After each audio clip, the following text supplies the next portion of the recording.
కొబ్బరిని మనం అనేక రకాల వంటకాల్లో ఉపయోగిస్తాం. చాలా మంది కొబ్బరి పచ్చిగా కూడా తింటాం. కొబ్బరి నీరు లాగానే కొబ్బరి వలన కూడా చాలా ప్రయోజనాలు ఉన్నాయి. సన్నగా ఉన్నవారు కొబ్బరి తింటే చాలా మంచిది. ఇది పొట్ట చుట్టూ పేరుకుపోయిన ప్రమాదకరమైన ఫ్యాట్ ను కూడా బయటకు పంపుతుంది. కొబ్బరిని తరచుగా తింటుంటే థైరాయిడ్ సమస్య దరిచేరదని ఆరోగ్య నిపుణులు సూచిస్తున్నారు. చెడు కొలెస్ట్రాల్ ను తగ్గించడంలో కొబ్బరి కీలక పాత్ర పోషిస్తుంది.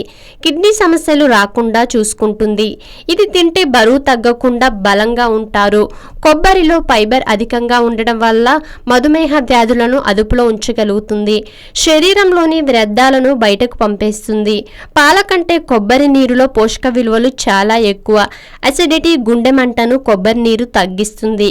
కొబ్బరి తింటే రక్తంలో ఆక్సిజన్ స్థాయిలు పెరిగి రక్త ప్రసరణ సాఫీగా జరుగుతుంది. రక్త సంరక్షణకు కూడా కొబ్బరి నీరు ఉపయోగపడుతుంది. జిడ్డు చర్మంతో బాధపడేవారు కొబ్బరి నీరు తాగితే అదనపు ఆయిల్స్ బయటకు పోయి చర్మం ఆరోగ్యంగా ఉంటుంది. కొబ్బరిలోని యాంటీ బ్యాక్టీరియల్, యాంటీ ఫంగల్ గుణాలు తలలో చుండ్రు, పేలు చేరడం వంటి సమస్యల నుండి ఉపశమనం కలిగిస్తుంది.